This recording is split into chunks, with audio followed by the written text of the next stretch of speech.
Shock म्हणजे एक चांगला शॉक बसला. पण एवढं मोठं शिवधनुष्य आपल्याला उचलायचं आहे, की जे नाटक बाईंनी केलं होतं. अर्थात ते नाटक मी कधीच पाहिलं नव्हतं.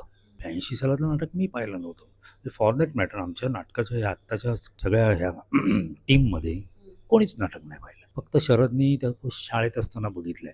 आता शाळेतलं नाटक त्याला कितपत आठवत असणार? काही आठवत नव्हतं. तेव्हा नाना पाटेकरलाही नावं नव्हतं. कोणालाच नावं नव्हती.